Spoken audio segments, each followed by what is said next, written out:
family, child rearing, the millennial generation, trends in society, politics, economics, business, religious liberty, the Constitution, public policy, foreign policy, military policy, tensions in the Middle East, abortion, homosexuality, pornography, sexual ethics, media, technology, history, and America's godly heritage. We talk about anything that affects your faith, your family, or your freedom. So don't go anywhere, because Point of View starts right now.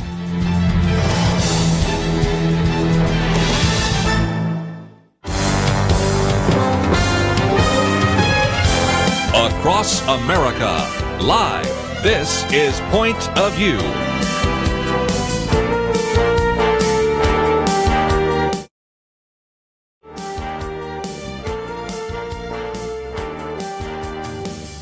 And now, Kirby Anderson. Thank you for joining me today here on Point of View. We're going to be talking about a number of different topics, but starting off with Harvey Weinstein. We've sort of avoided that. We mentioned it a little bit yesterday in the conversation back and forth, but not much. But there are some reasons to do that now. First of all, of course, there are a lot of people speaking to this issue, including former presidential candidates and others. Number two, you've had Harvey Weinstein removed from Hollywood's inner circle for a variety of reasons, and we'll talk about that in just a minute. But then we also see that there is the possibility that, well, there may be some more shoes to drop. So the fact is that removing him from the Academy at a time when they have not removed people like Roman Polanski or Bill Cosby or others is certainly an issue. So we thought we'd spend just a little bit of time talking about this, and have posted two articles by Al Perrotta, and he is the editor, managing editor of The Stream. Also have another article in front of me by Michael Brown, which also appears at The Stream. And of course, you're familiar with that because we've talked about that with many of our guests over the years. And so that is a great resource for you to find, and you will find that link there. Al is also the former VP and creative director for All Comedy Radio, Voice of America, producer, and the Passion Arts minister at Living Faith Christian Church, and now, of course, serves as the managing editor of The Stream. So, Al, thank you for joining us today here on Point of View. Thanks for having me on. First issue, I guess, is the article that came out a number of days ago, The Weinstein Horror Show, in which you, at that time, began the catalog, which seems to grow almost every day, but at that time it's Angelina Jolie and Gwyneth Paltrow and a variety of others that have come forward. What I've noticed is other people have also said that now that this is sort of given cover, you're starting to hear all sorts of other stories and all sorts of other claims. So what's kind of transpired over the last week or so? Well, what you've seen when it comes to Weinstein himself is more and more women coming out. Even though one of the stars of Games of Thrones is now coming out and saying, she had two incidents with him where he tried to come on to her. She says no.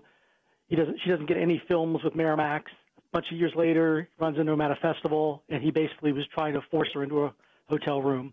So you're seeing, like, every day, you're seeing more and more stories about him, but you're also seeing some other actresses coming forward talking about other experiences, like Reese Witherspoon last night spoke about being sexually assaulted when she was 16 by a director, and how she kept it quiet, and that she had the agents and producers who made her feel that silence was a condition of her employment. Wow. And so she had to carry that for years, and along with some other situations, too, that she's finally opening up about. And that, I think, is one point we want to focus on. We recognize that abuse and sexual predators can be found anywhere, but there are institutional structures that seem to reinforce it. And a good example is the phrase casting couch. When you talk about a casting couch, you don't talk about a insurance couch or a banker's couch, or in other words, you don't have this same kind of expectation in other industries and other businesses that sexual favors might be the way to the top. Now, I'm not naive enough not to believe that some of that happens in business, but the phrase casting couch, turns out it goes back to the 1920s. And so in some respects, when people say they're surprised, well, they shouldn't be, because that's something that people have been talking about literally for decades, haven't they? Yeah, it's systemic. And it's funny because, well, not funny, but Laura Dern talked about it, and she's second generation. Both of her parents are in the biz. Her godmother is Shelley Winters, and she says she was warned, and still it ended up happening to her. And so it's part of the thing. Like she was saying, it's part of the requisite for being in Hollywood, and that's where it is so tragic that it is such a part of it. I don't mean to be flip, but it's almost like getting sexually harassed is like dealing with the traffic on the 405 freeway. It's just one of those things you have to deal with if you're particularly a female, but also men, that people are going to harass you. People are going to try to get away with things with you to try in order for you to get to what you want for your career. And it's a tragic thing. It's a systematic part of the culture and the enabling of it. Like you said, there are creeps everywhere. There are pigs everywhere, but most of the times we put fences around pigs. We don't give them fancy titles and protect them. And that's what was going on out there around Weinstein and all these other people. If you'd like to join our conversation, 1-800-351-1212. Al, one of the other things I wanted to talk about is in your first article, you talk about and raise the question, who knew? And in your second article, one that we've also posted here, you call it the movie, this is horrible movie, because what right now is a movie in production where everybody in the Hollywood lead is pretending to be shocked and horrified and indignant. But after a couple of weeks, maybe they'll just put it in the can and forget about it. So let's talk about this. This was not unfamiliar to most people that had any kind of contact with Hollywood, was it? No, it was huge open secret. When you have people making jokes about it at the Academy Awards and the audience knowing the joke, it's an open secret. It's when you're seeing all these people come out who are saying it was everybody knew. Actresses were saying it. Everybody knew. Actors, everybody knew. Even people tangentially, just connected to Hollywood would have people say, "Yeah, we knew. Yeah, sure. It was just one of those. It was just one of those things. Oh, that's Harvey being Harvey. That's just one of the things." And that's the sickening part is that everybody knew, to the point they're making jokes about it. Tina Fey wrote a joke on 30 Rock. Tina Fey had lots of power. But she didn't need to just do a joke. She could have taken them down. A lot of these people had power, and they could have taken them down, but they just went along with it. One of the things I would encourage you to do is to find the article, because on there, for example, you have some links. And there is one to an interview that David Letterman did with Gwyneth Paltrow, another one with Jennifer Lawrence. And you can see they're uncomfortable. And, of course, I think a lot of people probably by now have seen the place where Seth MacFarlane makes the joke after he announces, the women say, well, congratulations, you 5 ladies no longer have to pretend to be attracted to Harvey Weinstein. So there is a fair amount, even in the media, that shows that for somebody like some of these A-listers now saying, well, I just didn't know, or oftentimes it's parsed by, I never saw it. Oh, yeah, okay, maybe you knew about it, but you never saw it. But it reminds me a lot of some of the Clinton-esque kinds of comments that were made in the 1990s, doesn't it, you? Oh, it's very, very similar. And it's interesting you mentioned Bill Clinton. Is when he wrote about the Lewinsky thing, he said, why did I do it? Because I could. And I think that is a key part of what was happening in Hollywood. Because I could. Why are you grabbing this woman, this girl? Because I could. I can get away with it. You have Terry Crews, this huge ex-football player, actor. He had some, I guess it was a producer, grab his privates right in front of his wife. Why? Because he could get away with it. That is part of that mentality. Because nobody's going to report anything, nobody's going to charge you anything, and if they do, your career is ruined. You're going to be blacklisted. Wow. A little bit like if you're a conservative in Hollywood, to keep your mouth shut. Let's take a break. We'll continue our conversation. And if you'd like to join us, 1-800-351-1212. We'll talk a little bit more about the scandal in Hollywood and what comes next right after this.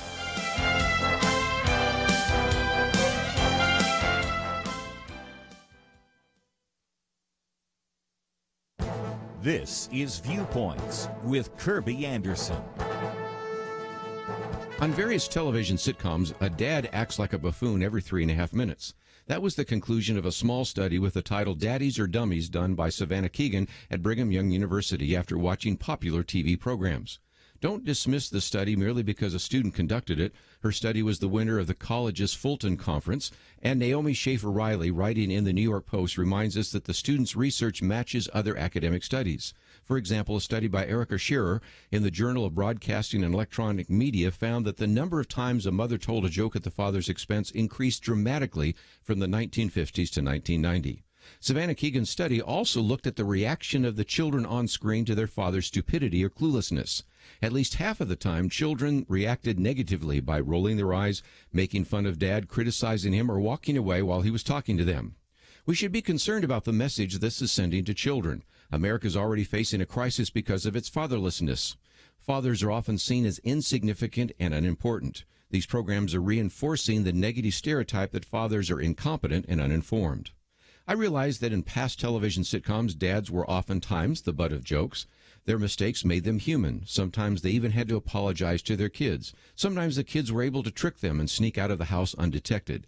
But in these past sitcoms, it was still obvious that dad was in control. He was an authority figure in the home. There were consequences to disobedience. Now dad is someone to ignore. He isn't very competent and certainly isn't someone to obey and respect. We aren't helping families when TV sitcoms turn daddies into dummies. I'm Kirby Anderson, and that's my point of view. Based on the incredible true story and best-selling book from Paramount Pictures and PureFlix comes Same Kind of Different as Me, rated PG-13, in theaters October 20th.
You're listening to Point of View, your listener-supported source for truth. I'd like to join a conversation, 1-800-351-1212. Going to be talking about Harvey Weinstein for a few more minutes and move on to some other topics. But if you'd like to join us, 1-800-351-1212. Al Perrotta with us, managing editor of The Stream. And again, I do encourage you to read some of those articles on The Stream. Of course, we've had James Robison and Jay Richards and John Smirek, and the list goes on of various individuals that have been on this program and others that we've quoted who have written for The Stream, and it's all available at our website, pointofview.net.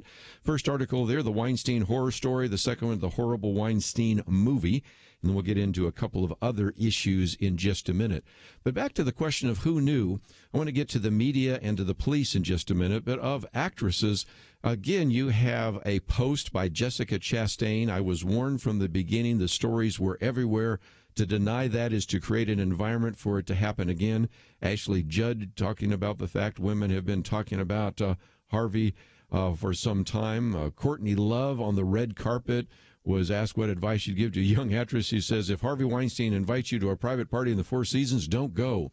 These are all well-documented comments by individuals who, as you point out just a minute ago, have enough status that they might not be blackballed like some lesser-known individual, but nevertheless, they never spoke out either, did they? Nope. And, I mean, I know, like Angelina Jolie said she would warn actresses about dealing with him, but she never went at him. And this is somebody who doesn't really need to be doing movies. She has other interests. She's shown herself to be very strong. She's second generation, and she happened to be married for a long time to Brad Pitt, who's one of the most famous actors in the world and a pretty powerful producer. She had some clout. She could have made some noise, and people would have listened because they listened to her. So, I mean, that's one of those cases where you wonder why. I mean, you don't want to be too judgmental because we're not in their shoes exactly, but still you wonder. Ashley Judd, she has no problem standing out in front of the White House talking about how nasty she is and criticizing President Trump. She she didn't say anything for years and years and years and years. Okay, I can understand when she's a kid, but even then, she was the daughter of Naomi Judd, sister of Winona Judd, the Judds. If it gotten out that somebody had been messing with the sister of Winona Judd back in the early 90s, there would have been hell to pay. It would have been very big news, a very big deal. But again, we can't step in their shoes exactly, but we do have to ask why. We have to wonder. Yes, and again, one of the things I'm trying to help our listeners understand is they really need to pay attention to not only what's said, but what's not said, and to really view what's on television, in the media, generally, whether it's radio, newspapers, internet, all the rest, with some discernment. And that brings us to the issue of the media, because it isn't just that actors and actresses knew and that producers knew and everyone in Hollywood pretty much knew, but the media knew as well. What have you found out in that particular area? Well, it's interesting to note that I guess it was a big shot at the Hollywood Reporter. When the news broke last week, she tweeted out, "Finally, finally, finally." That's Hollywood Reporter that even come up against that brick wall, because they had been trying to break that story for years and could never get it over the goal line. So the Hollywood Reporter knew. The Waxman talked. I forget her first name, but she talked about how the New York Times had a story about what was going on in Italy with it. Sharon Waxman. New York Times buried it. Why'd they bury it? Well, part of it, the reason is because Weinstein put tons of money in their pockets with advertising. Yes. And also the threats from lawyers. This guy went after people, the way, we're going after ISIS. I mean, this guy would tear people up legally. And so everybody was scared in that sense. So the media held it. Or in the case of NBC, which had this story, the Ronan Farrow story, months and months and months and months ago, they buried it. Why they buried it? Is it because the big shot there is aspiring screenwriter?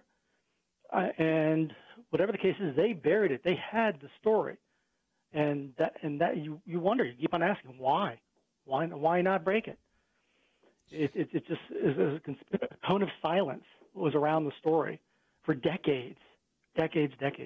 Well, and again, back to this issue of discernment, you have to recognize that if they wouldn't cover this story, which is just sort of red meat for many various news outlets, you can think of other stories they won't cover. Because I have lots of people say, well, why don't they cover the issue of abortion? Why don't they cover what happened in Benghazi? And you can go through the long list. And there's all sorts of reasons, because sometimes powerful people or individuals that have paid a lot in terms of advertising really would look down on and maybe even pull their advertising or begin to bring lawsuits if you covered certain kinds of stories. So again, you recognize that actors and actresses and producers and all sorts of people in Hollywood knew about it. Lots of people in media knew about it. Mm-hmm. But that brings us to one other: police. Some of them knew about it and didn't act on it either. What have you found out there? Well, it was interesting that the case in New York where they'd actually, a woman was harassed, assaulted basically, went to the police. They wire her. Weinstein admits it. They got him on tape admitting it, and then they never pursued the charges. Now, is it because the DA is a Democrat, and Weinstein's really connected? Did they really, truly believe they didn't have enough? I don't know. But, I mean, the good news is it seems as if everybody's been shaken into action, where you got the NYPD looking into things. You've got LAPD apparently looking into things. And in Britain, they're definitely looking into things. They've got a few rape cases they're looking into going back to the 80s. So they're not messing around over there. So, hopefully, as even his own brother was saying, hopefully there's justice. Well, and again, I think there was another case where an individual raised a question and got shoved down some stairs, and the police had that in video as well, didn't they? So there's a good examples of a few places where the police could have acted in the midst of this, couldn't they? Yes, and again, you've got the case where people wouldn't even go to the police because their own lawyers was Rose McGowan. She had a defense lawyer say, "Don't do it. You're going to get crushed. You're never going to be able to win the case. You're going to be ruined. It's not worth it to you. Don't even do it." So they're being told, even the ones who wanted to go after this guy, like McGowan, they're being advised by people, lawyers, don't do it. You can't win. It's just going to end up bad for you.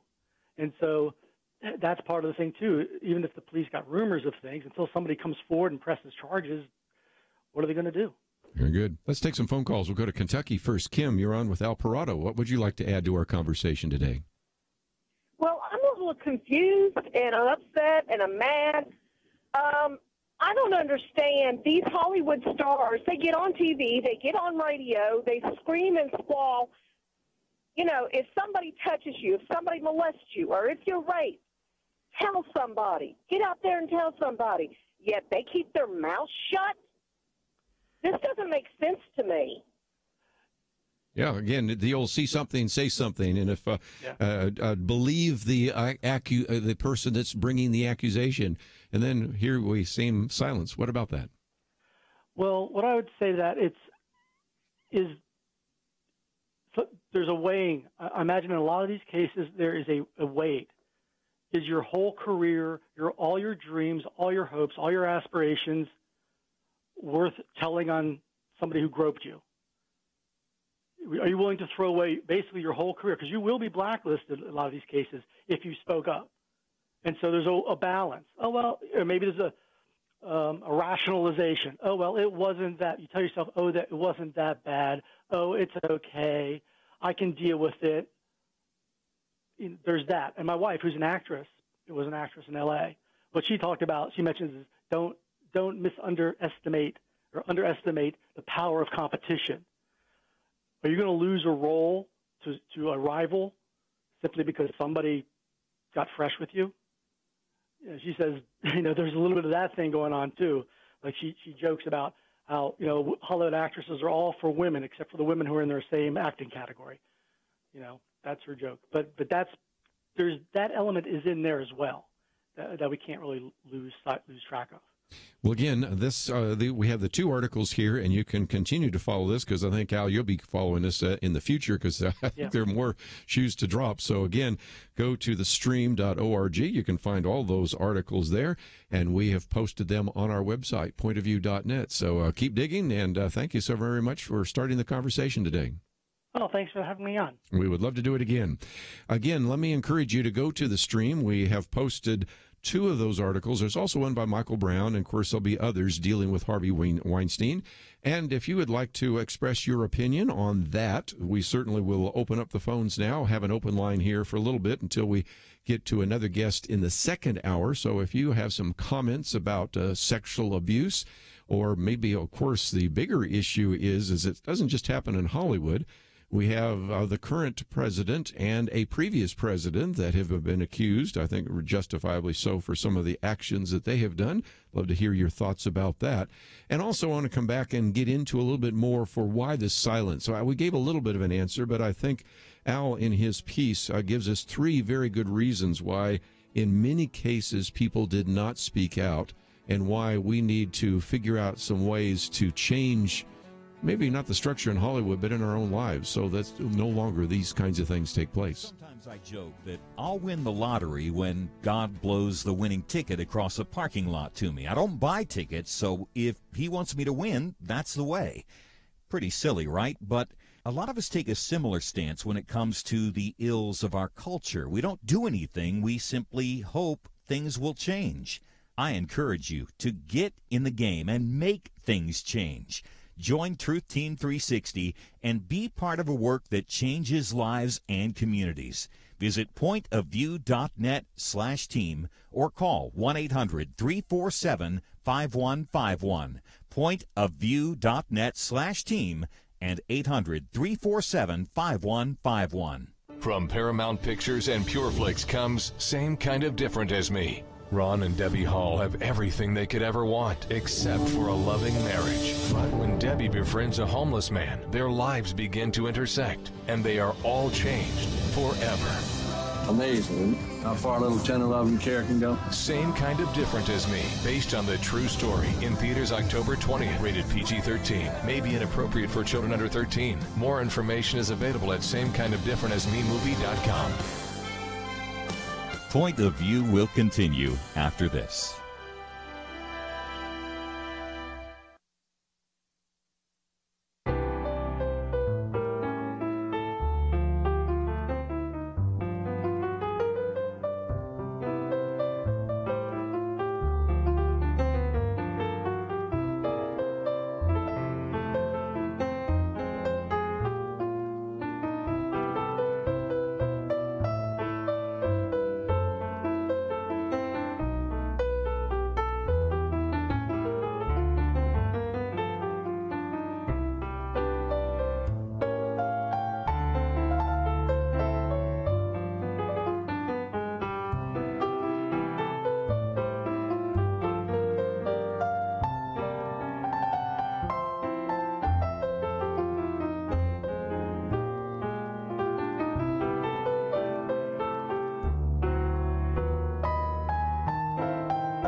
You are listening to Point of View. The opinions expressed on Point of View do not necessarily reflect the views of the management or staff of this station. And now, here again is Kirby Anderson. Open line if you'd like to join us, 1-800-351-1212. In the second hour, we'll have Bruce Peppin in studio with us. The best is yet to be, moving mountains in midlife. And he's been with us before by phone. He's going to be in studio with us, and want to just get an update on some of that as well. But for just a few minutes, wanted to give you a chance to comment on some of the things we've talked about, whether it's Harvey Weinstein or your own sphere of influence. Let's face it, we can just sort of roll our eyes at what happens in Hollywood and say, well, that's a good reason maybe not to go to the theaters or not to actually attend some of these things or to watch the Academy Awards or whatever.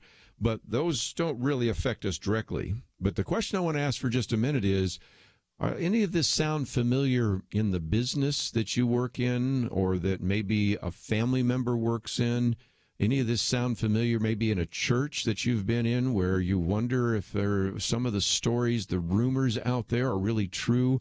I think we can learn some vicarious lessons, and that's why for just a minute before we move on, I at least wanted to summarize some of the material from Al Perrotta in his piece on the Weinstein horror story, Hollywood Protects a Predator. This is a problem that has happened in other venues, not just in Hollywood.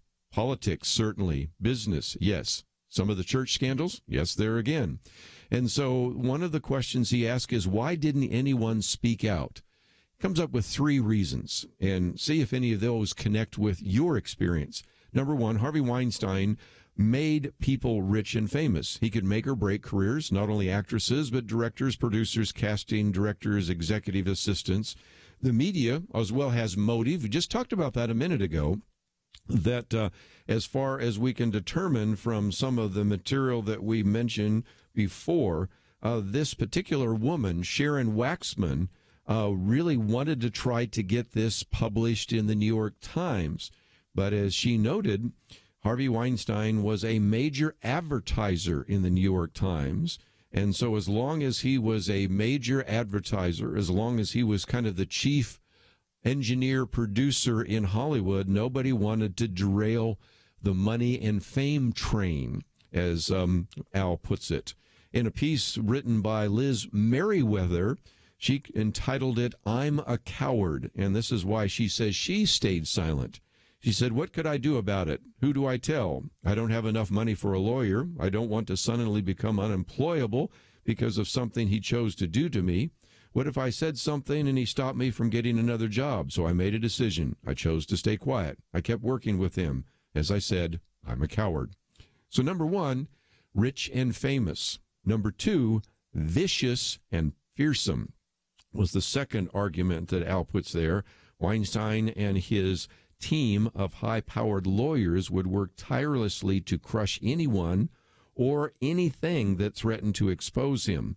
One rape victim who had worked with him explained to Rowan Farrow her reluctance to come forward because, as she said, he drags your name through the mud and he'll come after you hard with his legal team. And then, of course, you have Rose McGowan, who wanted to press charges. However, a lawyer advised against it. So she tweeted, "A female criminal attorney said because I'd done a sex scene in a film, I would never win against the studio head." And so, again, she settled and signed a non-disclosure agreement. And the third one is Harvey Weinstein was politically connected, a major player in the Democratic Party.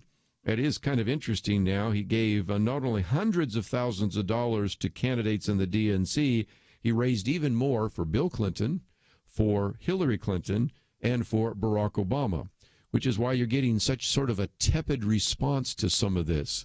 You know, it is interesting that Jimmy Kimmel, as we mentioned before, was an individual that has spoken out politically about health care and tying it to his son, spoken it out about guns. The front page article today in USA Today says that's actually helped his ratings because he's been the conscience of America. But then when supposedly people wanted him to speak about Harvey Weinstein, what did he say? Well, I'm not the conscience of America.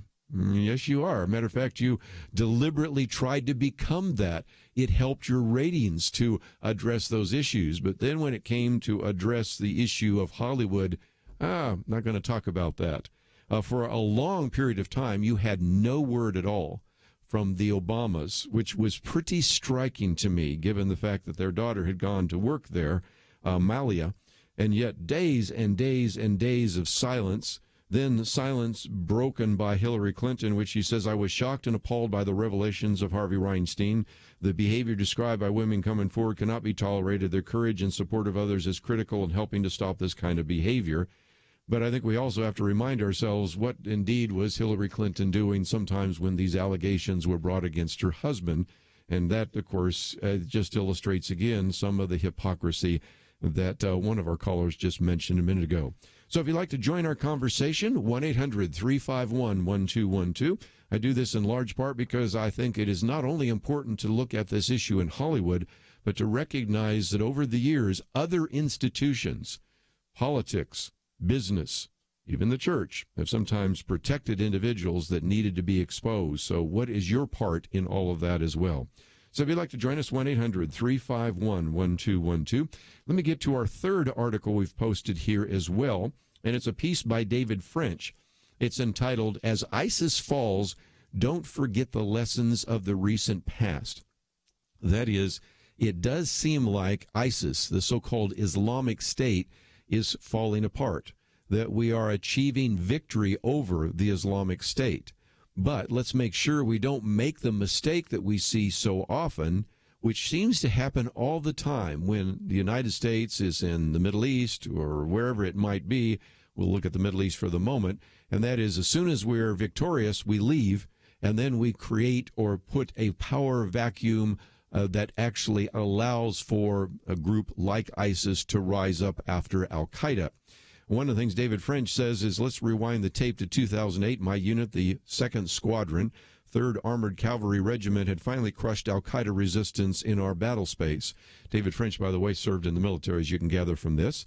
Suffering from immense losses, jihadists could no longer threaten the central government. In some places, their spirit was broken. Some even proactively surrendered to our troops, giving up the fight they'd sworn to wage until their glorious martyrdom. And he says, well, it turns out that even fanatical terrorist militias have a breaking point, but when one conflict ends, another often begins. And so he points out that there was a real concern about there might have been in the northern sector, in the Kurdish Peshmerga area, might have been a killing field because of some diplomacy and things like that did not happen. But now he goes on to say, 9 years later, what's old is new again. ISIS is crumbling in Iraq and Syria. Its caliphate is in ruins. Its fighters are dead or surrendering. And then he gives a little bit of a quote from at least some assessment, saying that the Islamic State group once drew recruits from near and far with promises of paradise, but now bodies of jihadists lie in mass graves or at the mercy of wild dogs as the caliphate collapses. As one stage, ISIS ruthlessly wielded power over a vast swath of territory straddling Iraq and Syria, but a military onslaught of multiple forces has seen its fiefdom shrink to the last few pockets. Since the launch in 2014 of airstrikes in Iraq and Syria against the group, a U.S.-led coalition says around 80,000 jihadists have been killed. Now, David French goes on to say that estimate may be high, but nevertheless, it shows that there is a tremendous victory that has taken place. But he says, and the good news is because of the surrendering of some of these forces, the killing off of others, this is good news, great news even. But in the Middle East, he says, every success carries with it different parallels, and so it is today. On the brink of victory against ISIS, Iraqi army and Kurdish Peshmerga forces are once again squaring off over the boundaries and nature of a post-war Iraq. And so this has to do with whether or not there will be an opportunity for the Kurds to actually have their own land that might even be called Kurdistan. And at the same time, allies in NATO at Turkey are opposed to Kurdish independence. The Trump administration opposed the decision by the Kurds to hold an independence vote in September. And here, of course, David French says betraying Kurdistan is unthinkable. Independence is perilous.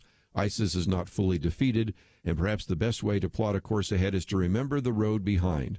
Back in 2008, we won a military victory in Iraq. In the aftermath of that victory, we withdrew our troops from the country, leaving Iraq to its own devices. The result was catastrophic, and that was the rise of ISIS. I might just mention that I have my new book out, Understanding Islam and Terrorism, and that is a book that you could obtain through Point of View. It's Understanding Islam and Terrorism, a biblical point of view. It really is kind of a update on the whole issue of Islam. I recognize that when I wrote my first book on Islam 10 years ago, we didn't even have the word ISIS in there. So this is a new challenge that we face, and that's a challenge in the Middle East. Let's take a break, though. I want to take some phone calls. If you want to talk about abuse, Harvey Weinstein, or what's going on in the Middle East, give us a call.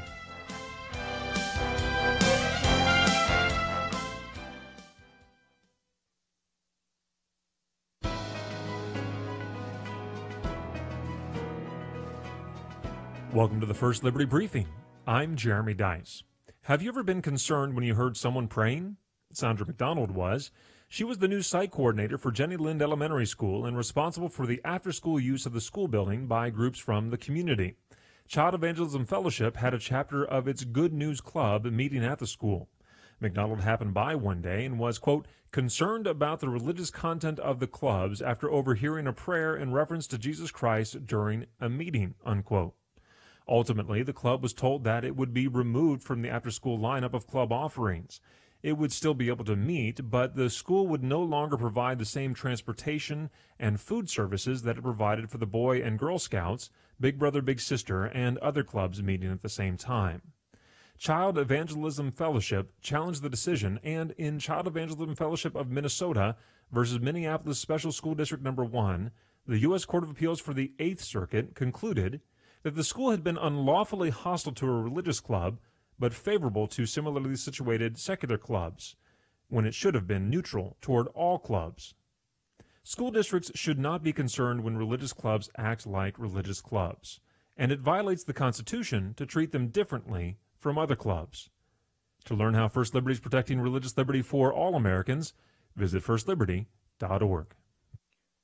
You can learn how to protect religious freedom in the workplace, public schools, your church, the military, and more by downloading First Liberty's free Religious Liberty Protection Kits at firstliberty.org. That's firstliberty.org. If you want hope for religious freedom, go to firstliberty.org.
Now, back to Point of View, your listener-supported source for truth. Once again, if you'd like to join our conversation, 1-800-351-1212.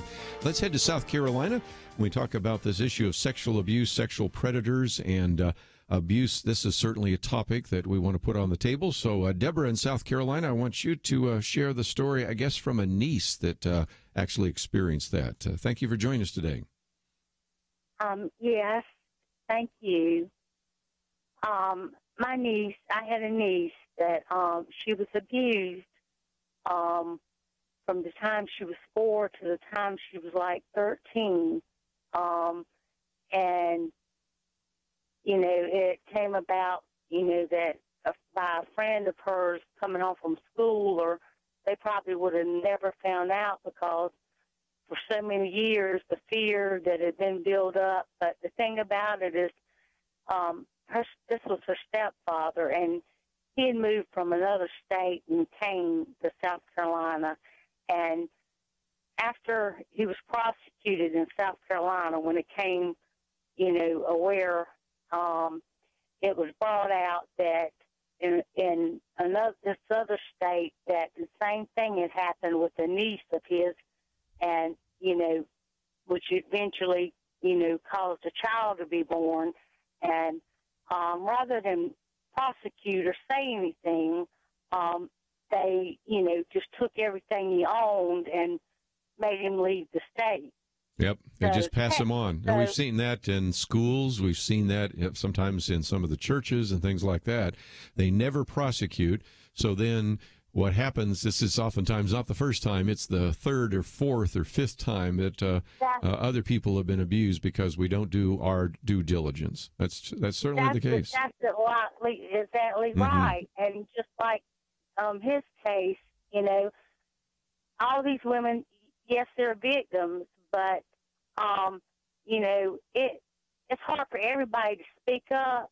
But it came down to he was powerful and he had money, but some of the ones I put on the list, right? Yeah, just some of the things I mentioned a minute ago. Yes. To think of all the women that would not have been hurt by this, or he wouldn't have the power to touch or do because, and to me, it's the way, they're weighing whether what he done was right versus how much they're going to gain by keeping their mouth shut. And, it's sad that this day and age that these prominent women, that I always thought, and and for instance, Angelina Jolie, she's an ambassador, and I've always thought so much of her because and Brad Pitt, him, all the giving back and everything and all, and years ago rather than just now, they've been powerhouses. They may not, but if they would have said something, somebody would have believed them. If Ashley Judd would have said something prior to now, and it makes you wonder, well, why now? All these young ones that were just coming and were so scared, and just like one you talked about that said that she was wondering how she would eat because she went to an attorney, and I've had my dealings with attorneys for different things with my health issues, and I know basically said, you're just not going to win. The point was well taken that you're just powerless. And I think really the point that you made, Deborah, is the very significant one. When you have some of these powerful women, and this is like Gwyneth Paltrow and Angelina Jolie, and they don't do anything, it I think illustrates again how it was even more so a concern because lots of people don't have the kind of power that some of these actresses have in Hollywood who didn't come forward. But let me take a few more phone calls real quickly, and I'll go to New York. And Sheila, thank you for joining us today here on Point of View. Thank you very much. I am actually driving from New York to Florida, and I picked up your station. I just like to say that I really feel like, as a person that was somewhat molested by a professor in college, that I felt that I never could report it because I just thought it would be his word against mine. And I think that's something that a lot of women don't come forward and say because they're like, how am I going to prove this? What did I do? He didn't actually, rape me, so I'm not going to have any kind of evidence or DNA on me. So there's no way that I could report, But then I'm thinking that all these actresses that are coming forward, if I had a lot of other people come forward and say they also were attacked by this teacher, professor at college, and he actually said, I'll give you an A, which is like similar to saying I'll give you a part, like with Harvey Weinstein, you know. Yes. But I just feel like a lot of times that's what happens. They it's my word against yours, so how am I going to prove it? And then when a lot of people come forward, they feel, you know, justified. Same thing with Bill Cosby, you know. Yep. Why didn't any of these people come forward, you know? Well, once they do, and like you said, you do feel powerless because it's your word against someone else. But this is where getting that information out, even an anonymous note to a chairman of the department, might have helped push somebody over the edge. Say, okay, this is now the third time I've had somebody sending a note. But your point's well taken. I mean, look at the Academy here. They finally now are deciding to kick out Harvey Weinstein, and they have not kicked out a known rapist, Roman Polanski. They have not kicked out serial rapist Bill Cosby. Matter of fact, the only one that they've kicked out, as far as I can tell, was back in 2004, Carmen Caridi. What was his crime? Well, he was loaning out some of his DVD screeners of some of the films that were in contention for the Oscars, and the film showed up online, and, okay, then we got to get rid of him. But just see how there is always sort of a protection. And, Sheila, I appreciate you bringing this up. We're coming to a break, so we'll have to end them there. But here is another good example I've talked about in Hollywood. I've talked about in politics, talked about in business, but you mentioned another one, and that is education. I mean, as an individual that used to speak a lot more on college campuses than I do now, I can tell you that you talk to a lot of co-eds, and they will tell you all sorts of stories that come not only from their peers, that is fellow students, but also from TAs and professors and others. And so you put one more on the table. So again, we wanted to cover a little of this today. In some respects, some of us, we really don't care what happens to Harvey Weinstein. We don't know who he is, and we probably aren't going to go to some of his movies now, but what are the lessons we can learn? And as I pointed out just a minute ago in some of the articles we've posted, I think Al Perrotta did a good job of saying that the reason some of these actresses didn't speak out is because he was an individual that made people rich and famous. He was vicious and fearsome, and he was politically connected. And so if some of these women who we think have a lot more power and certainly an opportunity to right a wrong, if they didn't speak out, you can see why this has been a problem in other institutions as well. Well, we need to take a break, and when we come back, I want to spend some time talking with Bruce Peppin. He's been with us by phone before. He'll be in studio. Individual used to work at Focus on the Family, and his book is entitled The Best Is Yet to Be, Moving Mountains in Midlife, forward by our good friend Jim Daly at Focus on the Family. And this, I think, will be really helpful in terms of your Christian growth and in terms of your emotional growth. So I wanted to put that on the table. And as I mentioned just a minute ago, my new book, Understanding Islam and Terrorism, is out. So if you want to get a copy, we certainly, of course, will make that available at pointofview.net. We also have lots of other articles, including some of the ones we've talked about today, at pointofview.net. And as you go there, if you can click on the button that says donate, help us out financially, we would appreciate that as well. We'll be right back.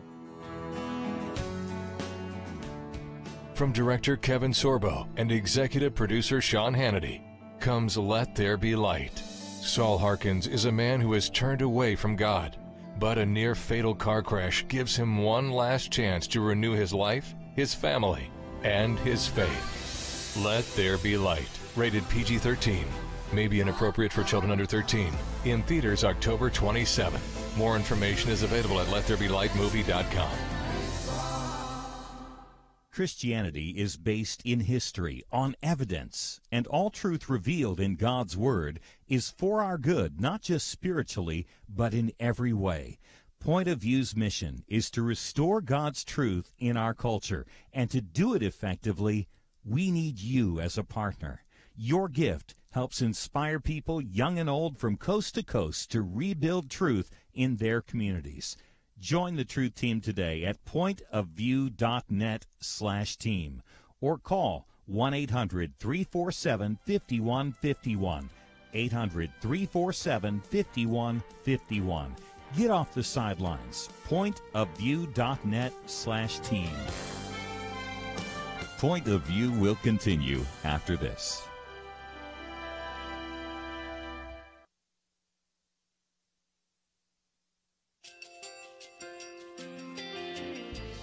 I just want to thank you so much for all the wonderful programming you have.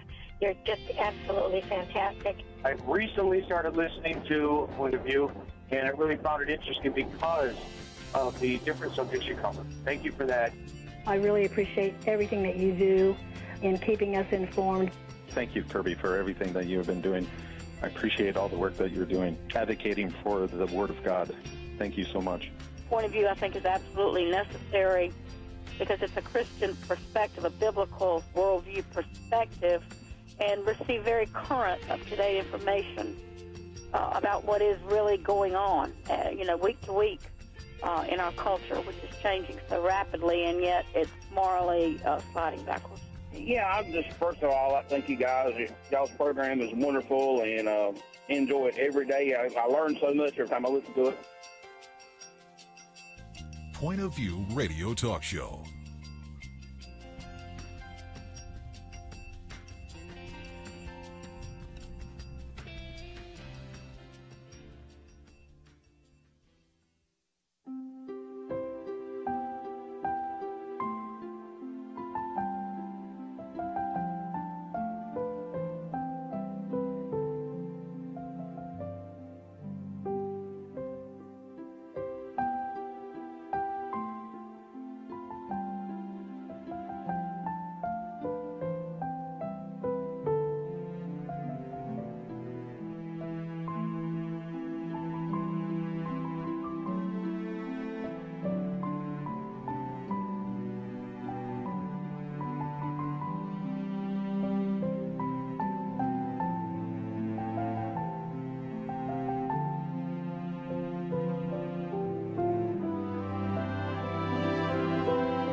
Hi, this is Kirby Anderson. You know, each day we take on the tough issues and provide a biblical perspective to them. The topics we cover are wide-ranging.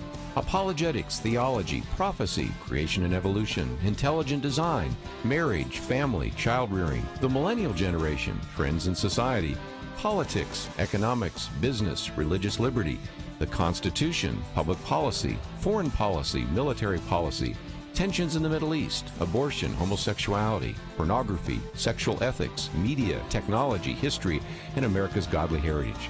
We talk about anything that affects your faith, your family, or your freedom. So don't go anywhere, because Point of View continues right now.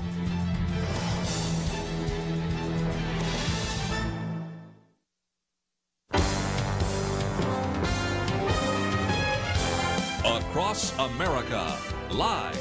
This is Point of View.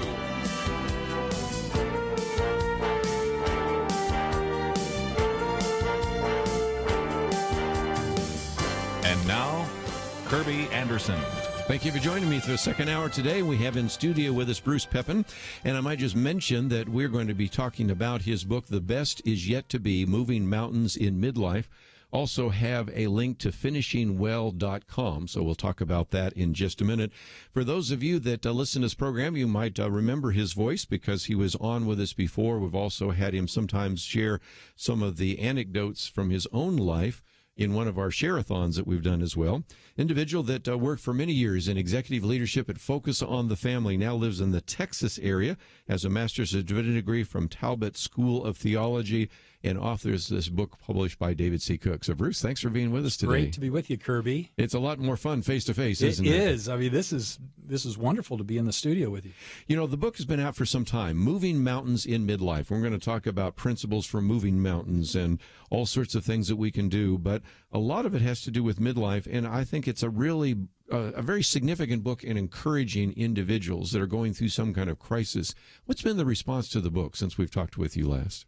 I think what it's done is it has affirmed for many people some of the hard realities of the journey. Yes. Because in the midlife and beyond season, we can start to experience things that come out of left field. And we wonder, wait a minute, this doesn't seem normal. Why am I having all these problems? And then you can read something that says, you know what, you're on track. This is part of the journey right now. And Pew even said that the midlife season is the most demanding of all. And I would say midlife and beyond, because a lot of things crowd in at that time unexpectedly. And if we're not ready, we can derail or we can get a little off track. But this, I hope this time will just encourage people to say, you know what, you can make it. This is not anything unusual that you're going through. Just stay the course, because God is at work as much now as he has ever been in our life. I really want to spend some time talking about this again, because in the 1980s, there were a lot of books that came out about midlife, and I think part of that was in the 1970s. A man by the name of Daniel Levinson did some things on the seasons of a man's life and seasons of a woman's life, so everybody was writing about midlife. So I think the baby boomers maybe figured out some of that. We got a whole new generation of baby busters and millennials that are going to say, what's happening to me right now? And I think in some respects, because of some of the phenomenon, it may even strike earlier. But let's start with your story, because you talk about it in the book. Go all the way back to, I guess, about 2000. You know, you were a very successful working at Focus on the Family, but you've been addressing all of a sudden all sorts of various kinds of adversities in your own midlife journey. Well, now that I look back on it, I was the poster child for just things that were going to stack up for this midlife crisis, or whatever we want to call it. That's a term that's thrown around a lot, but there are these hard realities that I like to say. Mm-hmm. And over time, they started to creep up, and I'm working for a Christian organization, so the pressure was on. And maybe to some extent, when you're in that type of environment, you don't want to give yourself any latitude for brokenness. Yes. And I've come to regard brokenness in a much different way. That is the fallow ground that God uses to move us along his plan. But at that time, honestly, I wasn't sure I could keep my marriage together, my family intact. My faith was a little rocky, and I had to go to my boss and say, I need to take a month off. I need to take a leave of absence. I just felt like I ground to a halt. And during that time, I got away and did some counseling. And the counselor also kind of rocked my world a bit. He said, you're living like a practical agnostic.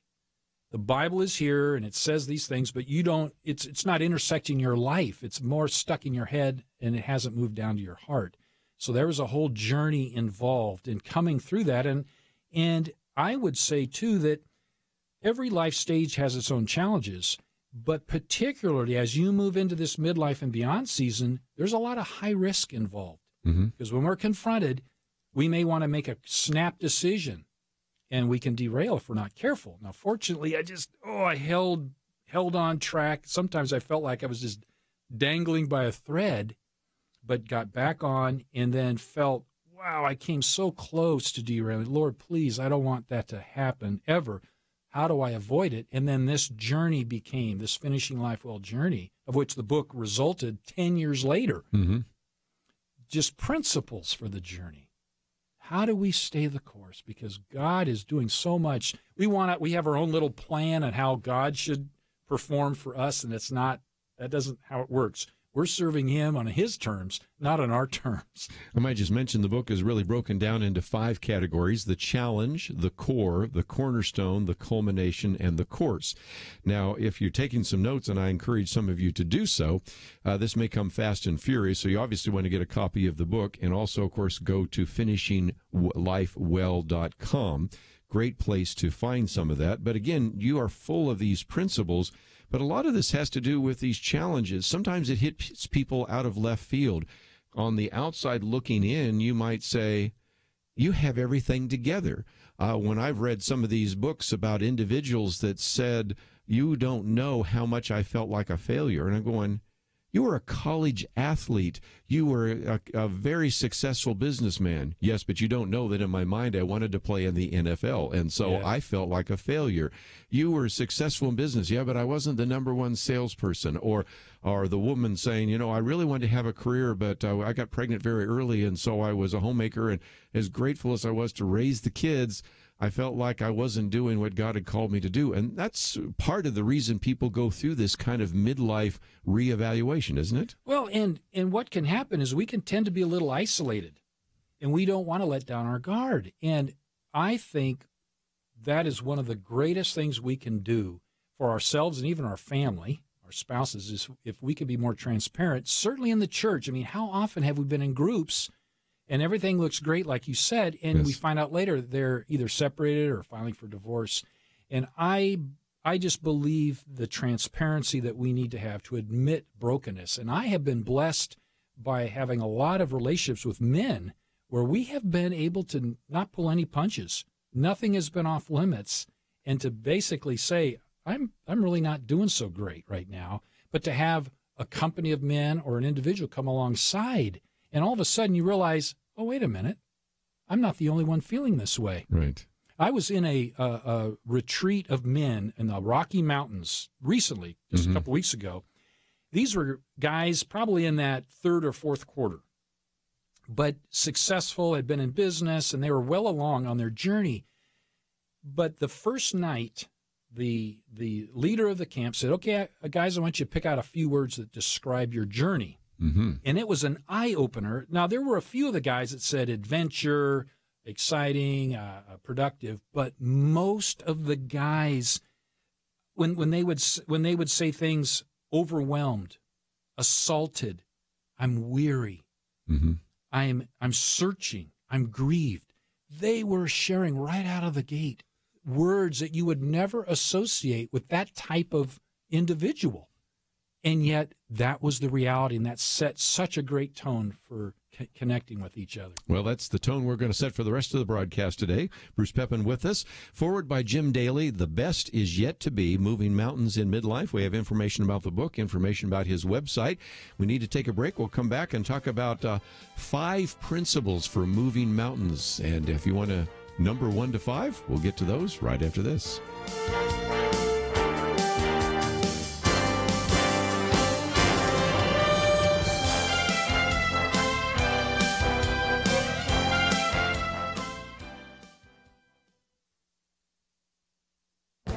This is Viewpoints with Kirby Anderson.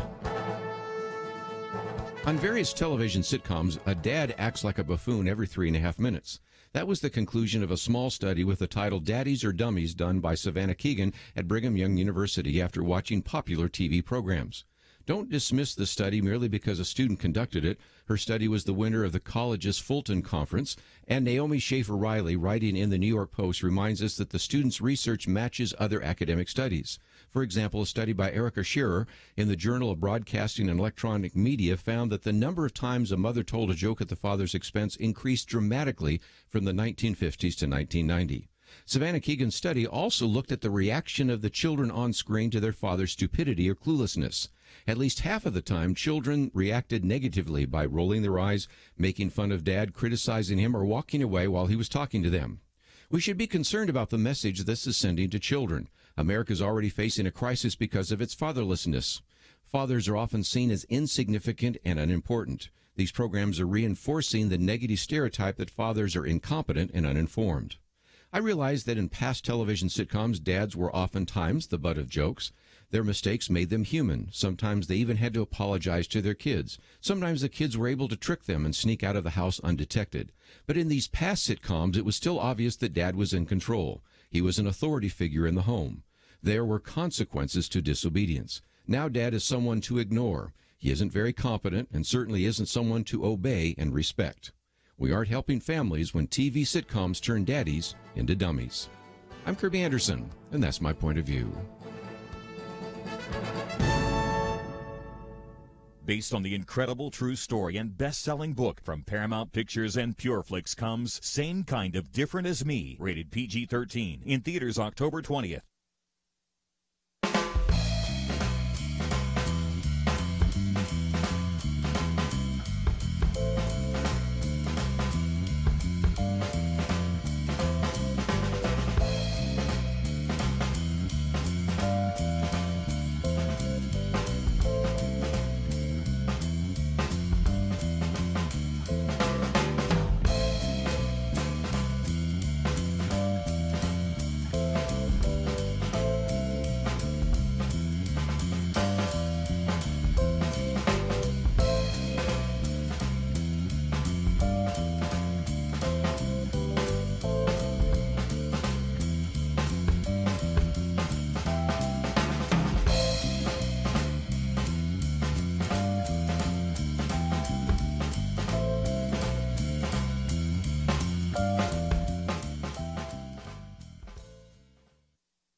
You're listening to Point of View, your listener-supported source for truth. Great to have in studio with us today, Bruce Peppin. A little bit later, if you'd like to join our conversation, 1-800-351-1212.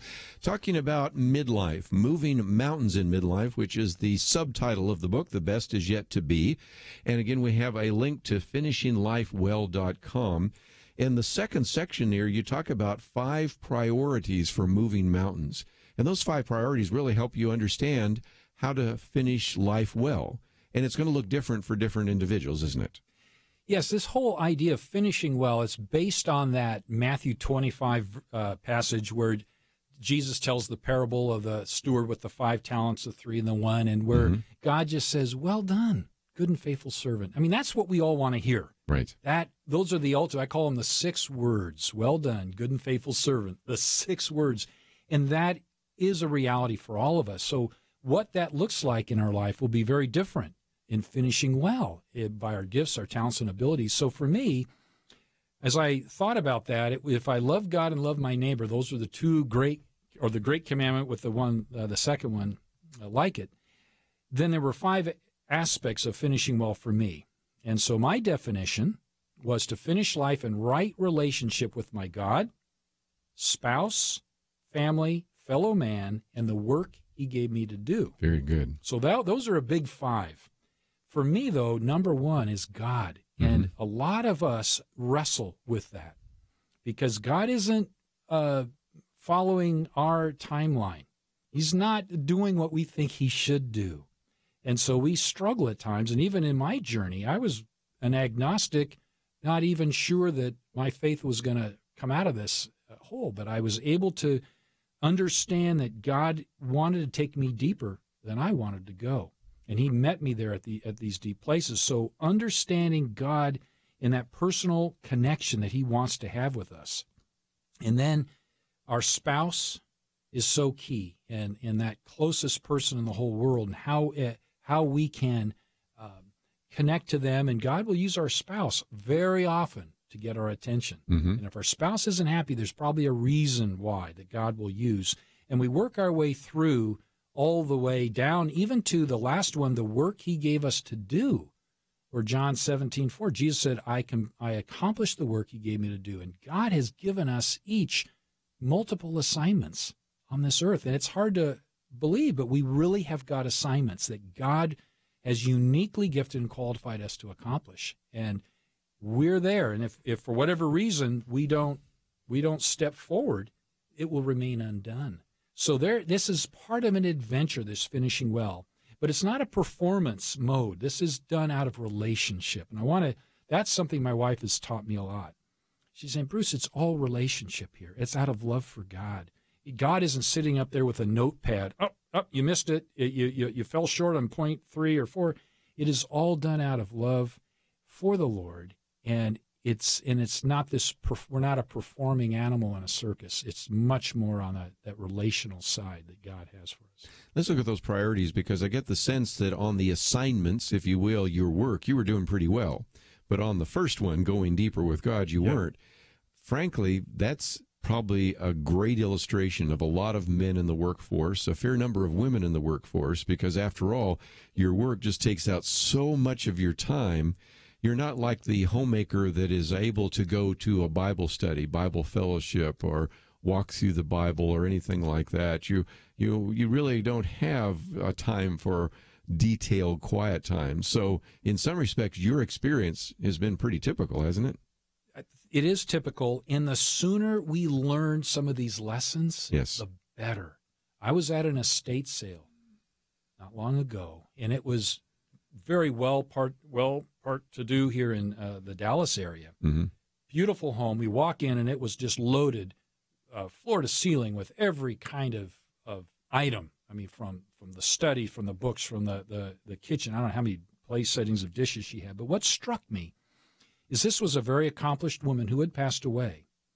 She had written many books and was a PhD, an educator, and there on the wall hanging was her beautiful PhD robe. You know, that black robe with she had 3 blue velvet stripes on the arms and the red and white cape that flowed, and it was hanging up. And I looked at that and I said, wow, that is so beautiful. It was being sold for $12. All of her works were sitting on a shelf, and people weren't even paying attention to them. They were looking at other things, and it was such a lesson to me to realize the balance, that it's not all those accomplishments, while they're important, it's not the ultimate that is important. It's those family relationships, certainly with God, our spouse, and our family. And so that was, again, another big reminder for those of us in the business world, how much of our heart is put into our job, sometimes at the detriment of our family. And I know there were many late nights that I had to readjust my schedule, but that was a stark reminder of what's truly important. Let me pick out at least one of the other priorities, unexpected friends. That's the other issue, because I have seen that men without friends, the friendless American male, all sorts of books published like that. Of course, now as you have more women in the workforce, they say, I don't have a lot of time for friends either. But even so, women work at it. You know, in any church, the women's ministry is always thriving because they develop these steel magnolia relationships. Your wife probably very easily, Kathleen, probably connects with women very quickly, even though you just moved in this new community. It's the guys, it's us guys that have a little bit more of a difficulty. And yet, if you're going to walk through this life journey, you really need to walk through it with other believers, don't you? Oh, absolutely. It is so crucial, like you say, but men tend to struggle in that area. And we're very much in the performance achievement mode, and we can't risk showing any signs of weakness or vulnerability. And so it can isolate us. I heard a man that was facing cancer, and he had been recorded just weeks before he passed away. And one of the questions they asked this guy, very accomplished guy, what would you do differently if you knew now, 20 years ago, what would you have done? And his his statement was, I would have risked much more, especially with relationships. So there it is. There it is, yeah. And I would say, well, men and women, but for the guys especially, you got to risk it. Find one guy that you'll just say, I'm going to bare my heart. I'm going to be totally open and honest. And then I would guarantee this guy is going to respond, and you may learn some things about him. You know, once you get below an inch deep, there's the hard reality of life. And you will find a colleague and a friend there that you never dreamed would be present. And one of the problems we have in the Christian world is there are certain individuals that really aren't given the permission to be vulnerable. Pastors fit into that category because, you know, a pastor that bears his heart from the pulpit, the elders are going to be looking around going, okay, I think we need somebody else here. You know, people that focus on the family face those kinds of issues as well. Captains of industry.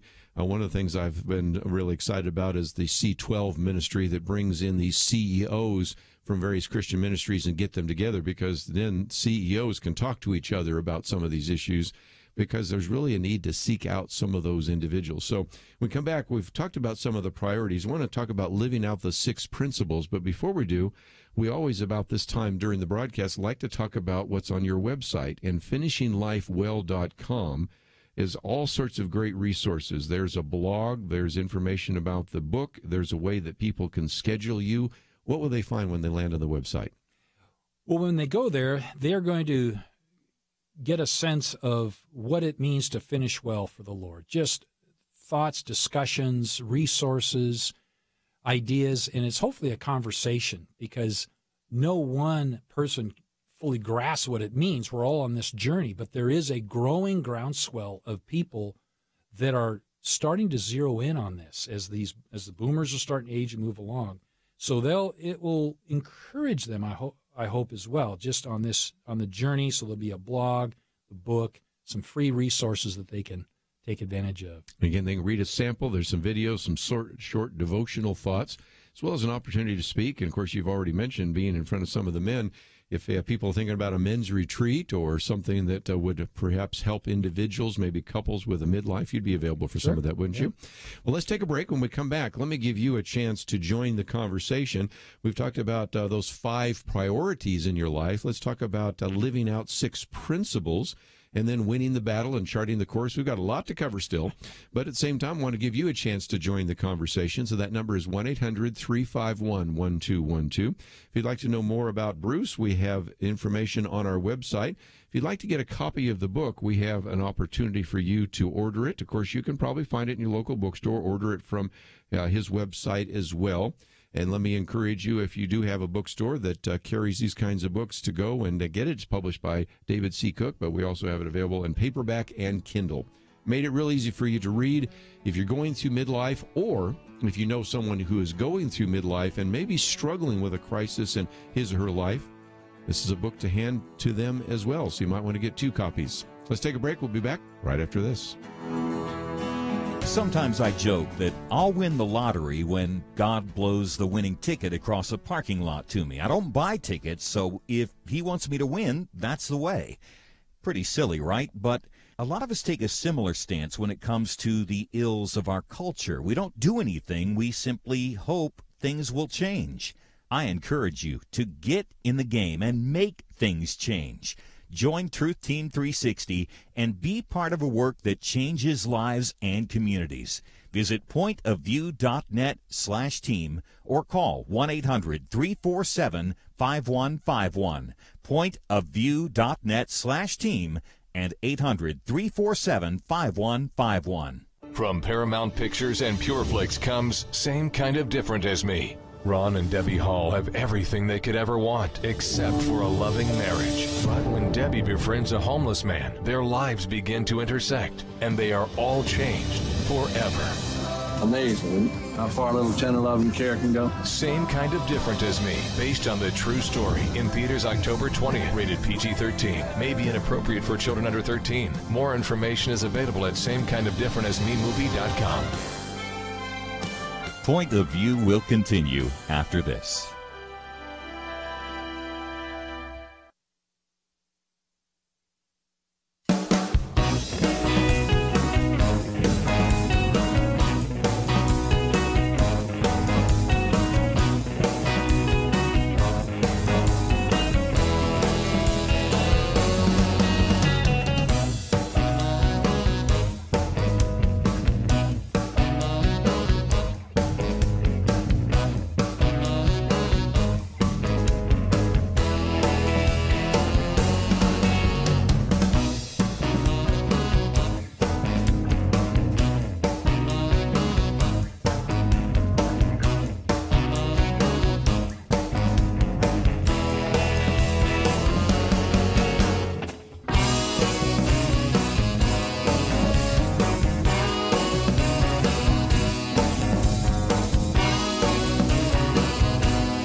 are listening to Point of View.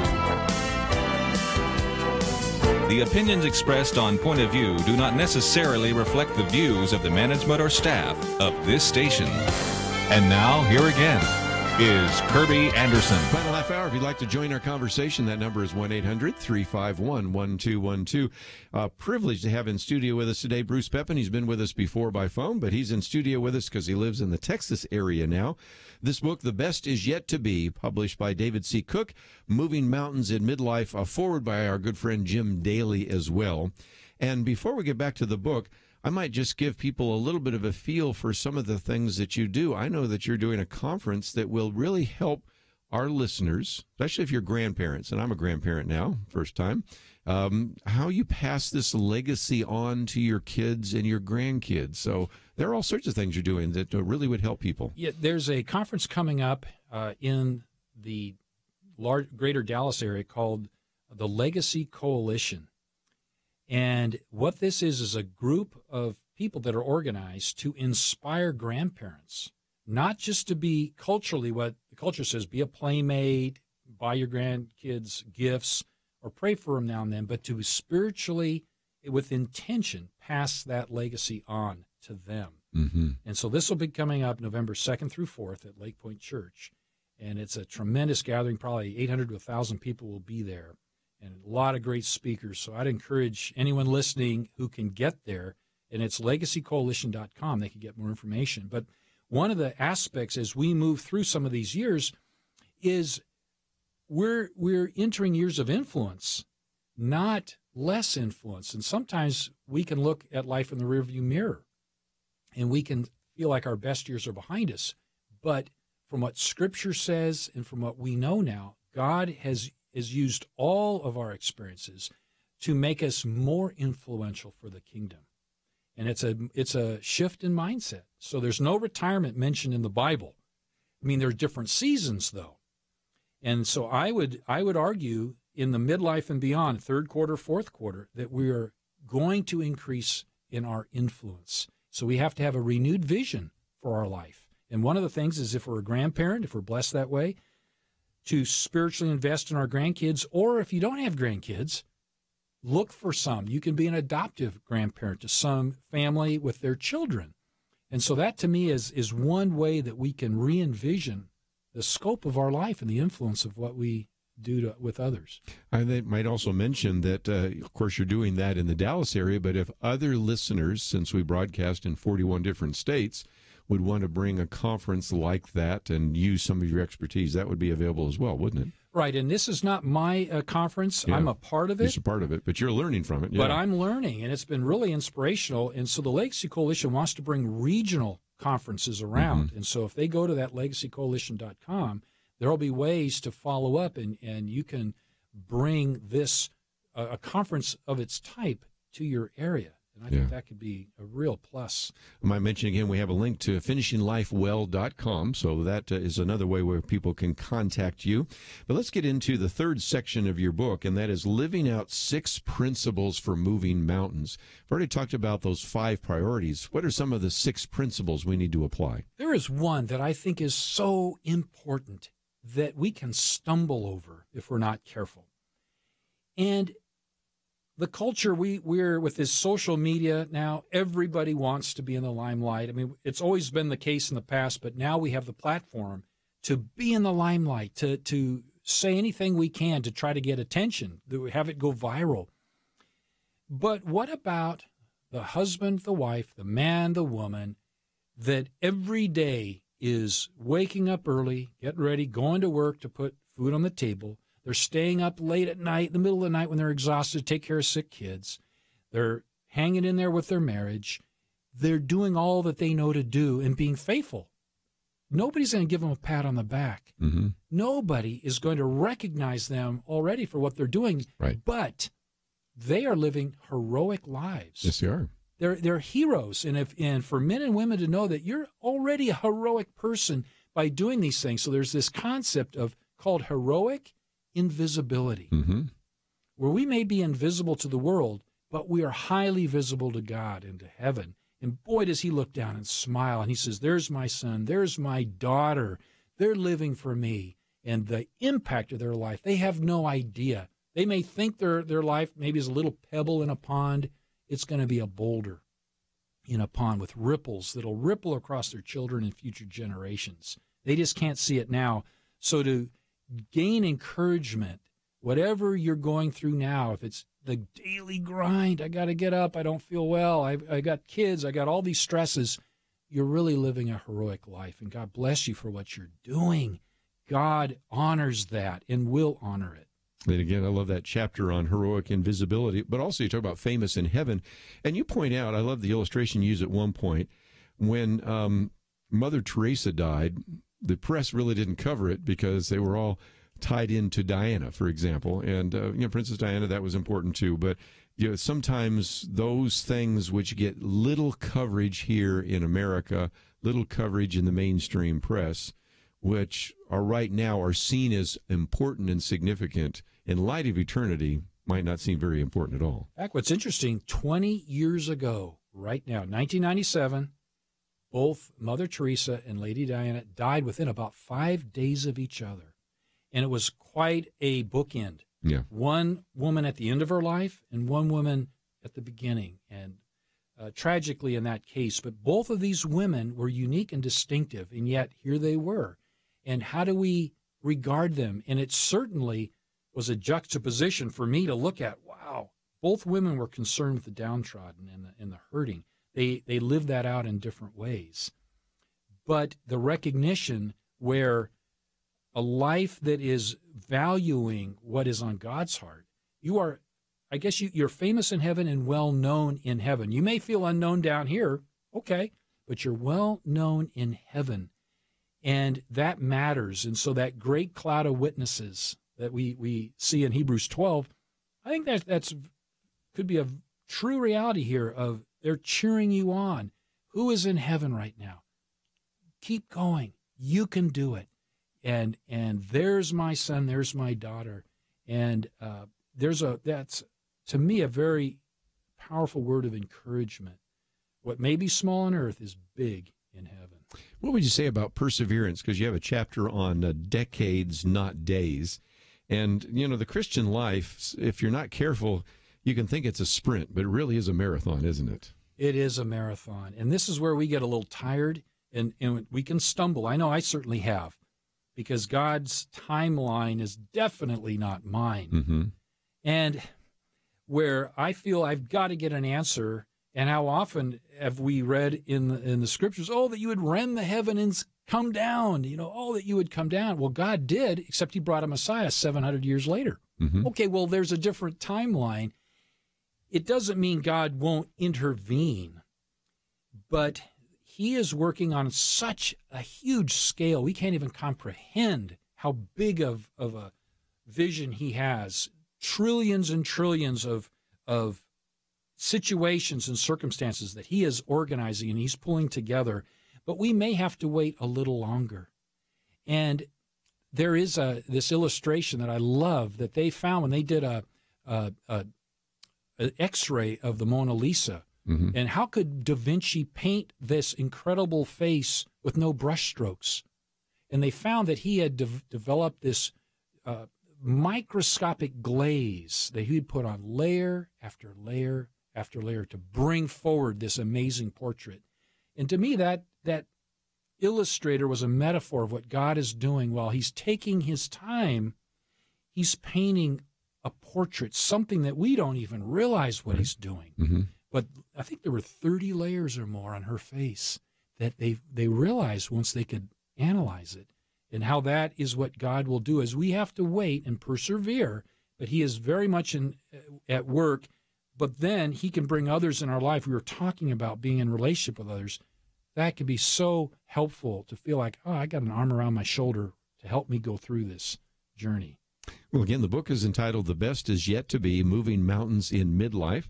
And again, we have a link to finishinglifewell.com. And let me encourage you to contact Bruce and find out a little bit more about maybe having him come to your community or your church, or maybe putting together an event that might be for men or for women or for couples, or even now we're talking about grandparents. They've got all sorts of opportunities there as well. We've talked a little bit about the challenge, the core, and the cornerstone, and there's certainly much more that we haven't covered. But as we have a little bit of time at the end here, I want to talk about winning the battle and finishing well and charting the path forward. So those are some important elements of the book. And if you have an interest in this book, let me just mention again that it's about 280 pages, published by David C. Cook. We have information about that on the website, and if you find it in your bookstore, buy it there. If not, we've made it very easy for you to get it either in Kindle or paperback. And as I mentioned just a minute ago, you probably know some people that would benefit from this book. So think about buying two, one for you and one to pass on. Let's take a break. We'll continue our conversation with Bruce right after these important messages.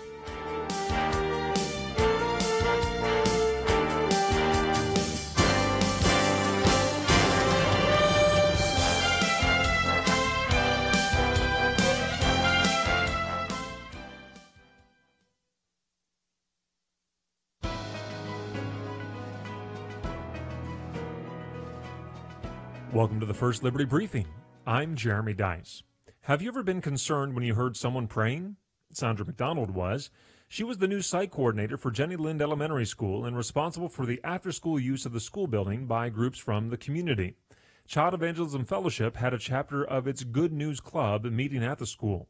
McDonald happened by one day and was, quote, concerned about the religious content of the clubs after overhearing a prayer in reference to Jesus Christ during a meeting, unquote.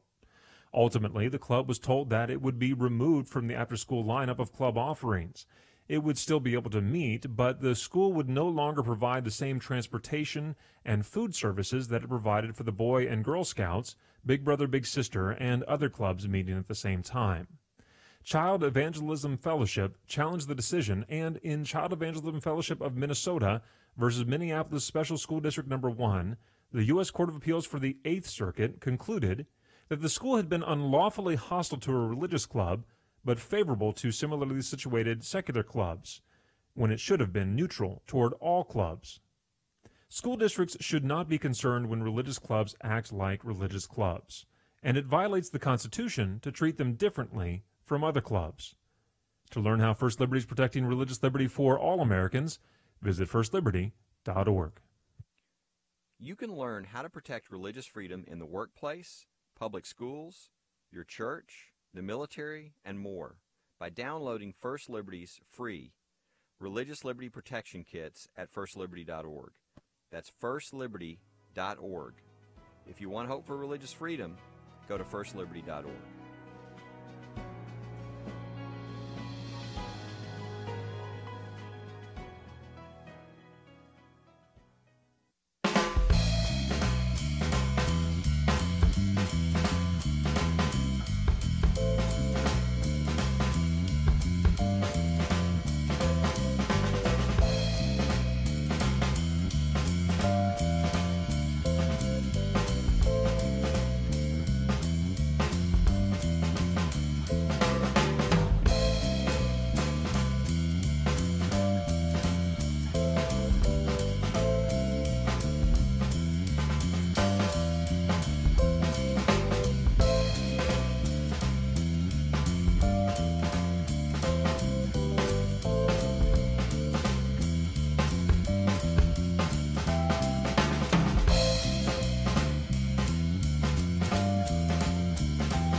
Now, back to Point of View, your listener-supported source for truth. Back for a few more minutes. If you'd like to join us, 1-800-351-1212, or else just sit back and learn a little bit more from Bruce Peppin in studio with us for a few more minutes. The book is entitled The Best Is Yet to Be, published by David C. Cook.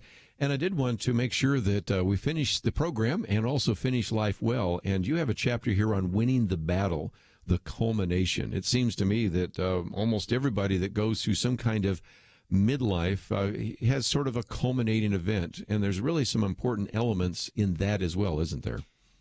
How often have we heard somebody speak and share about their journey and how they persevered, and we all have family members or friends or others that we know that overcame incredible odds And we're always inspired that they hung in there, that they didn't give up. Mm-hmm. I mean, those that give up and bail, nobody ever wants to hear their story. But it's those that have persevered through incredible challenges. And that's just a part of life. In fact, I heard one person say that God gives us the gift of suffering, that he has packaged together a whole mix of different kinds of struggles and sufferings through which we can glorify him. One of my friends has Parkinson's right now. He's had it for 12 years, and he's slowly sensing it take over. Oh, it's controlled with medicine, but he says it's my treasure chest. God is just working in my heart in such a deep way. So our view of God changes as we stay the course. All of a sudden, instead of being angry like I was, there were times when I was very angry. Now it's this sense of surrendering. Okay, God, you really know what you're doing. But our vision of God expands. It gets bigger. It doesn't lessen. And so that's what he'll do with the influence of our life. It'll expand. And now I'm told, now think of this. Because of technology, your great grandkids or future generations will be able to see everything you put on social media, everything you posted. Now, some may, that may have to go out and change some things. Anything you put in video, it is a digital record of your life that your future generations will wonder, what was my granddad, great-great-great-grandfather like? And they can go in and look and see what was on your heart. And God has given us unprecedented tools to influence future generations. So our view of God will increase. And there's a beautiful image of Jesus in the Sistine Chapel. Of those of you that have seen it behind the altar, it's showing Jesus at the end of times. He's culminating the second coming, all the events, except Jesus is this muscular Jesus. He's got biceps, and he is full of life. And it was the opposite of what everybody would picture in the day, this weak, thin-looking. Yeah. But here was this muscular Jesus. And again, this is the vision that Jesus is so greater than we can imagine as we journey with him through these years, and we find that he's meeting us in these deeper ways. And that, to me, is a key part. And we will learn more and more on this journey as he doesn't abandon us at all. In fact, he's drawing much more closer to us as we get on in these years. Fascinating. One of the things in the back of your book is a discussion question Bible study. For just a few minutes, Bruce, talk about how people can use this, because as we've gone through this, some people are saying, this would be perfect for something that I would like to study, but I want them to see that it might be good for a small group or a Bible fellowship or maybe even a sermon series. How could people use this resource?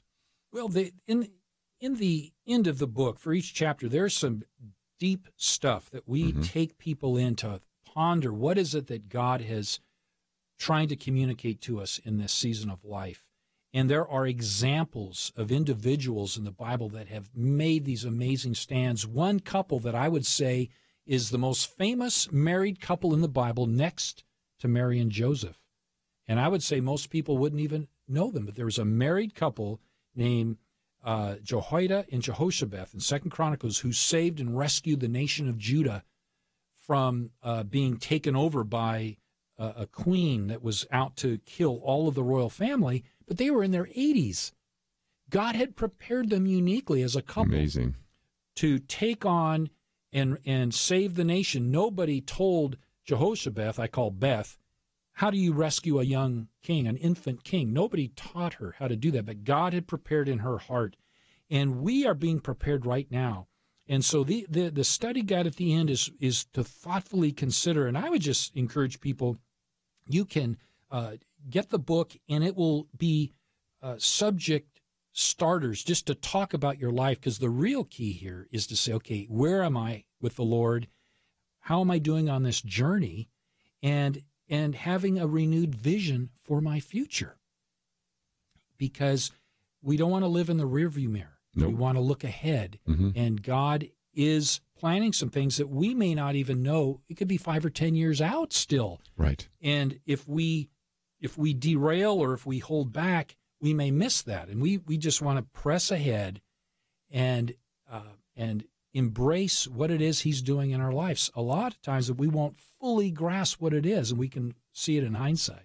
Again, the book is entitled The Best Is Yet to Be, FinishingLifeWell.com.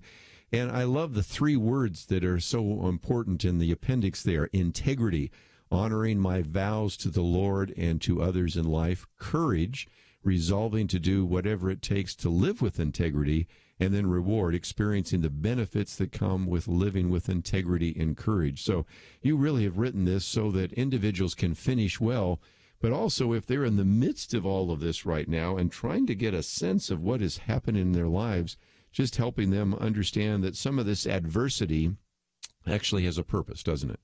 It sure does, and there's a saying that says, without rocks, the stream cannot play its music.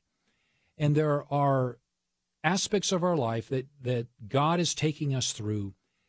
We want to maintain our integrity, like you were saying, that I'm going to honor my vows no matter what, no matter how hard it is. It will be worth it someday, but it's going to take courage, as much courage as we've ever had, to just stay with it, and then eventually we'll reap the rewards. We'll be able to talk to others, our grandkids, great-grandkids. We'll be able to communicate God's faithfulness, as we've read all throughout Scripture.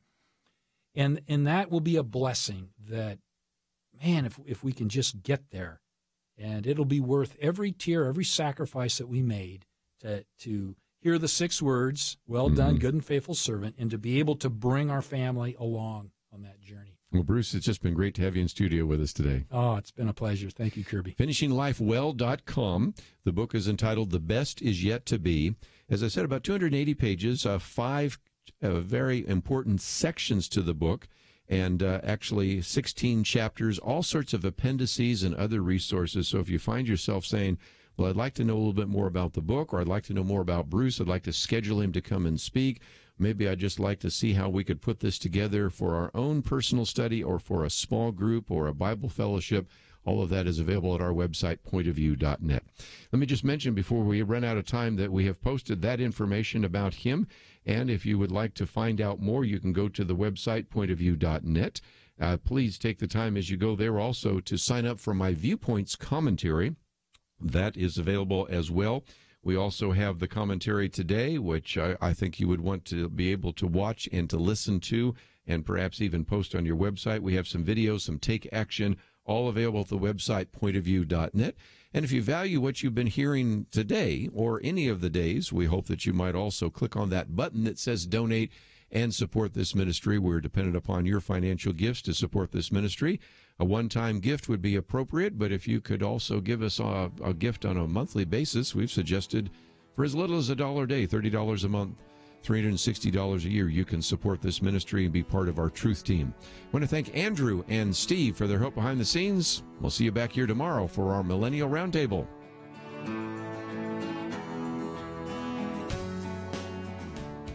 From director Kevin Sorbo and executive producer Sean Hannity comes Let There Be Light. Saul Harkins is a man who has turned away from God, but a near-fatal car crash gives him one last chance to renew his life, his family, and his faith. Let There Be Light, rated PG-13.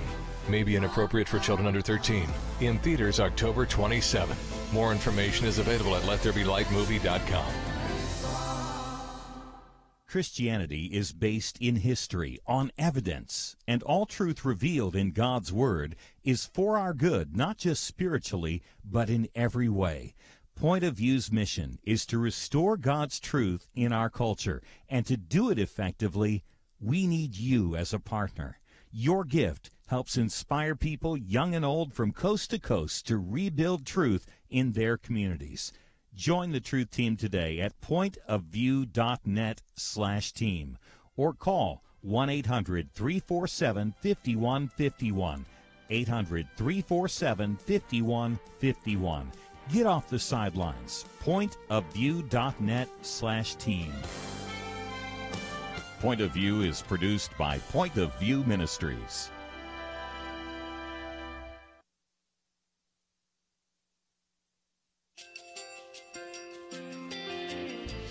I just want to thank you so much for all the wonderful programming you have. You're just absolutely fantastic. I recently started listening to Point of View, and I really found it interesting because of the different subjects you cover. Thank you for that. I really appreciate everything that you do in keeping us informed. Thank you, Kirby, for everything that you have been doing.